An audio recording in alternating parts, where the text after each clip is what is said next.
नमस्कार, मी अरुंधती भालेराव. आजपासून एक नवी मालिका घेऊन येतोय, अभिवाचन मालिका हृदय स्वर. प्रसिद्ध नाटककार, लेखक, प्राध्यापक, साहित्यिक डॉक्टर प्रदीप ढवळ यांनी लिहिलेल्या लेखांचं अभिवाचन मी करणार आहे. समाजामध्ये अवतीभोवती वावरत असताना त्यांना ज्या गोष्टी जाणवल्या, जे काही दिसलं बरं वाईट, त्याचं उत्तम लेखन त्यांनी या लेखांच्या माध्यमातून केलंय. हृदय स्वर म्हणजे आतला आवाज, आणि खरोखरच हे लेख वाचताना त्याचीच प्रचिती येते. लेखाचं नाव आहे प्रारब्ध म्हणजे बीज. जीवनात जे काही घडतं त्यामागे 3 घटक मोठ्या प्रमाणात कार्यरत असतात: श्रम, कष्ट, प्रारब्ध म्हणजे भूतकाळातील कृतींचे परिणाम, आणि प्रयत्न म्हणजे नवीन कृती आणि त्यांचा प्रभाव. हे 3 घटक परस्परात गुंफलेले आहेत. एखाद्या व्यक्तीचं यश किंवा अपयश हे केवळ नशिबावर, परिश्रमांवर किंवा प्रयत्नांवर अवलंबून नसतं. खरं तर जीवनाच्या प्रत्येक टप्प्यावर हे 3ही घटक आपापली भूमिका निभावत असतात. आपल्याला ज्या परिस्थितीत जन्म मिळतो, ज्या वातावरणात आपण वाढतो, त्या सर्व गोष्टी आपल्या पूर्वीच्या कृतींचा परिणाम असतो, असं अनेक तज्ज्ञ मानतात. एखादा मुलगा समृद्ध घरात जन्माला येतो तर दुसरा गरिबीत.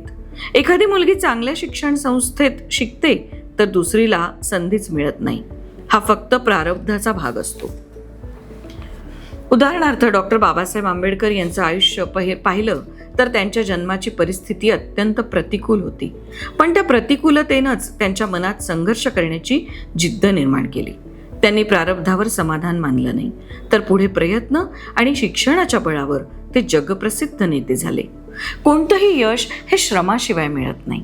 श्रम म्हणजे फक्त शारीरिक मेहनत नव्हे, तर मानसिक, बौद्धिक आणि भावनिक प्रयत्नांचीही आवश्यकता असते. स्वामी विवेकानंद यांचं उदाहरण घेऊया. प्रतिकूल परिस्थितीत संघर्ष करत वाढलेला हा तरुण अभ्यास, साधना आणि प्रचंड जिद्द यांच्या बळावर जगभरात भारतीय संस्कृतीचा ध्वज फडकवू शकला. त्यांचे श्रम म्हणजे एकाग्रता, सातत्य आणि जिद्द याचं उत्तम उदाहरण आहे.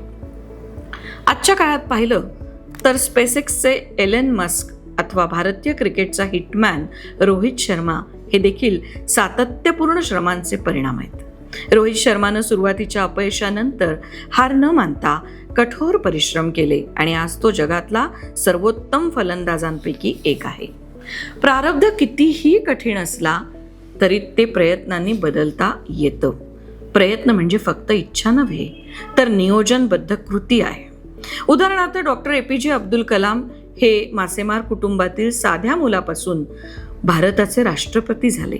हे फक्त त्यांच्या प्रयत्नांचं फळ होतं. आजच्या तरुणांमध्ये देखील असे अनेक उदाहरणं दिसतात. पुण्यातील एक गरीब घरातील मुलगी ऑनलाईन कोर्स करून सॉफ्टवेअर इंजिनियर झाली आणि परदेशात स्थिरावली. तिच्यासाठी प्रारब्ध प्रतिकूल होतं, पण तिच्या प्रयत्नांनी तिनं ते बदललं. आपल्या समाजात अनेक वेळा लोक हे माझ्या नशिबातच नाही असं म्हणून हात झटकतात, पण हा दृष्टिकोन अपयशाला आमंत्रण देतो. प्रारब्ध म्हणजे बीज, तर प्रयत्न म्हणजे पाणी आणि खत. बीज चांगलं असेल आणि जर त्याला पाणीच नाही मिळालं तर ते रुजणार कसं? तसंच बीज वाईट असलं आणि तरी योग्य काळजी घेतली तर ते फुलू शकतं बरं का. नीरज चोप्रा हरियाणातील एक छोट्या खेड्यातील हा तरुण सातत्यपूर्ण प्रयत्नांनी ऑलिम्पिकमध्ये सुवर्णपदक जिंकतो. फाल्गुनी नायर इंडस्ट्रीज संस्थापक. 50 वर्षांच्या वयात त्यांनी नव्यानं व्यवसाय सुरू केला आणि आज त्या भारतातल्या यशस्वी उद्योजिका आहेत. आरती साहा कोलकात्यातील एक साधी मुलगी असूनही इंग्लिश खाडी पोहून पार करणारी पहिली भारतीय महिला ठरली. ही सर्व उदाहरणं दाखवतात की प्रयत्नांच्या जोरावर प्रारब्ध बदलता येतं. आजची पिढी डिजिटल युगात वावरते. माहिती सहज उपलब्ध आहे, संधी अनेक आहेत, मात्र संयम, श्रम आणि सातत्य यांची उणीव आहे. यशासाठी केवळ शॉर्टकट शोधणं चुकीचं आहे. जीवनातील अडचणींना नशिबावर ढकलून न देता त्यावर कृतिशील प्रयत्न करणं गरजेचं आहे. जीवन हे प्रारब्ध, श्रम आणि प्रयत्न या तिन्हींच्या धाग्यांनी विणलेलं वस्त्र आहे. प्रारब्ध बदलता येत नाही, पण प्रयत्नांच्या बळावर आपण त्याला नवीन आकार नक्की देऊ शकतो. श्रम हीच आपल्या प्रयत्नांची खरी पायरी आहे. म्हणूनच नशिबाला दोष देण्याऐवजी श्रम आणि प्रयत्नांच्या जोरावर यश मिळवा. हा आजच्या तरुणांसाठी सुवर्ण मंत्र आहे.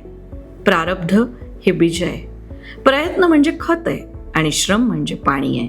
हे तिन्ही मिळूनच जीवनाची बाग फुलवता येते. चला फुलवूया, सतत विचार करूया, प्रयत्न कसे करता येतील, श्रम कसे करता येतील आणि त्याला योग्य ती दिशा कशी देता येईल. धन्यवाद.